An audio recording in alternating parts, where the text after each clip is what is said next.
Per usual, we'll start with materials. So first off, GEYA says you're getting grade A synthetic sapphire crystal on this watch, and that's a really appreciated touch. Synthetic just means lab grown. It's real sapphire, same material as natural sapphire, just made in a furnace instead of on a mountain. So you're still getting the same scratch protection. On this watch, that matters, because that crystal is absolutely massive. It's one of the biggest pieces of glass in my entire collection. With that much surface area, if this was mineral, I'd be terrified of scratching it. Having proper sapphire here gives you a lot of peace of mind. Now let's talk case and bracelet, because this is one of the things that got me interested in this watch in the first place. But once you get this in hand and really look at it, this is easily the nicest version of that style I've seen, and it's very different from the others I just mentioned, which honestly surprised me quite a bit. The measurements of this watch are 42mm in diameter and 12mm thick. It sounds like a fairly big piece. Turns out, it was quite the opposite.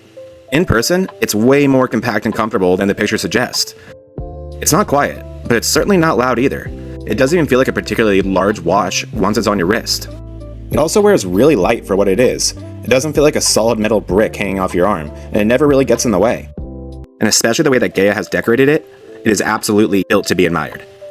And that's the big thing with the skeleton watch. The movement isn't just the engine, it's the dial, it's the hands, the personality, it's literally everything. GEYA definitely understood that, and they knocked it out the park in my opinion.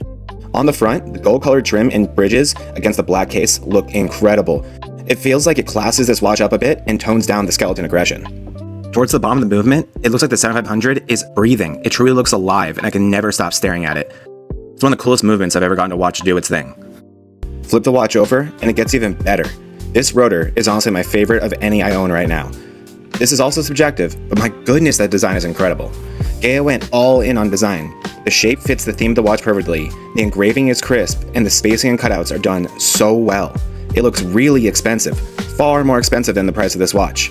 Every time I take this watch off, I end up staring at that rotor until someone snaps me out of my trance. So to conclude movement, I think this is a huge win. It's functional, attractive, and it's got way more personality than I expected going in. The attention to detail on the movement is doing this watch a ton of favors. The AP style case works really well with the skeleton layout too, and the loom was a surprise for me as well. You get loom on the dial edges and on the hands, and it's strong enough. Especially for a skeleton watch with limited water resistance, I did not expect usable loom on the watch like this, so it's a nice little bonus.